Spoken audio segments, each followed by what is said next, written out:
He was a fool in his brother's eyes, but when the waiter accidentally spilled a toothpick, he blurted out the number of toothpicks, and the waiter confirmed it. The brother was dumbfounded. The man's name was Charlie.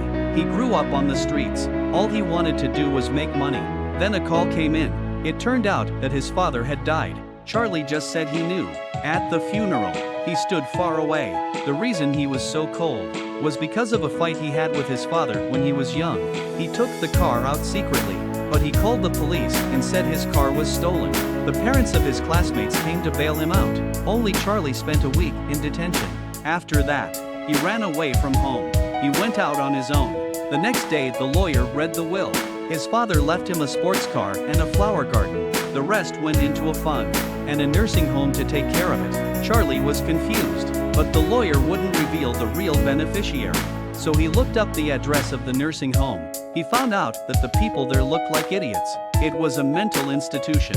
Charlie had to go to the director, but the director wouldn't talk. Charlie was so angry, he just walked out. And then he came out. He found a psychopath sitting in his car, so he kicked him out of the car. But the psycho said, "This car seat is a brown leather cushion." Charlie was baffled. How did he know the color of the car seat? The dean of the hospital told Charlie the truth. His name is Raymond. He's your brother. He's been autistic since he was a kid.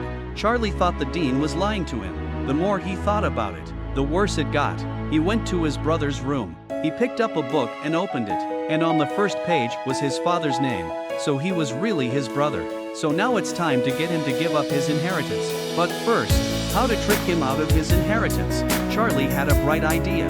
So he said to him, "I'll take you to Los Angeles to see the game live. Okay?" I didn't expect my brother to say yes, and so it was. The two of them embarked on a spiritual healing journey, but Charlie overlooked one thing. His brother was autistic. He nearly drove him crazy with all his unreasonable demands along the way. Charlie got impatient and slipped him a phone book. The brother reads it with great interest. The next day, Charlie took his brother downstairs for breakfast. Raymond just looked at the name of the waiter. He gave him the exact phone number. It turns out, last night, my brother memorized the entire phone book. I guess he's an autistic genius. Then the two of them continued on their way. It wasn't long before Charlie received a phone call. It turns out he owes $300,000 to a loan shark. Now his only hope lay with his brother. By going to LA and winning the case, that would be the only way to get him out of this mess. In order to avoid a long nightmare, he was going to take his brother on a plane. But when he boarded the plane, his brother wouldn't get on the plane. They had no choice but to drive on the highway. The 3-hour trip turned into 3 days. At night, he questioned his brother. "Why do you always have to act like an idiot?" Then his brother took out a crumpled photo. It was a picture of the two of them when they were kids. That's when he realized his brother was the Rain Man. When he realizes the truth, Charlie, out of guilt, wants to help him take a shower. And when he turned on the faucet, the brother screamed, and he kept saying that he couldn't hurt his brother. And then Charlie realized that he had been burned by hot water when he was a child. His brother tried to save him, but his parents took it the wrong way. That's why he was sent to a mental hospital. Charlie stayed up all night. The next morning, the two of them resumed their journey. But this time, Charlie really wanted to take his brother to a ball game. This time they passed through Las Vegas. Charlie had a bold idea. They went straight to the table with the most chips, and his brother didn't disappoint. The two of them went on a killing spree. Charlie used the money to pay off his debts. He even got his brother a presidential suite. For the first time, he wanted to hug his brother, but his brother screamed in terror.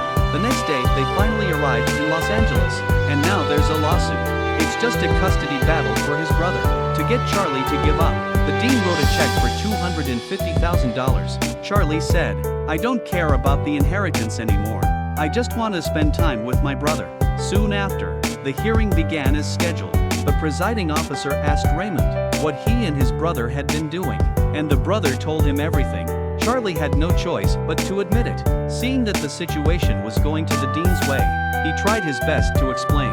Now he just wanted to take care of his brother, just like his brother protected him when he was a child. Then the host called the dean to the door. The two brothers were now the only ones left in the room. Charlie was afraid that he would never see his brother again.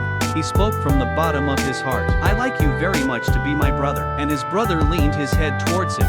You know, autistic people are most afraid of contact with others. In the end, Charlie lost the case. No surprise, when he put his brother on the train, he promised to visit him in 2 weeks, but his brother immediately figured out when. From the moment we parted, he waited for the next time to see him.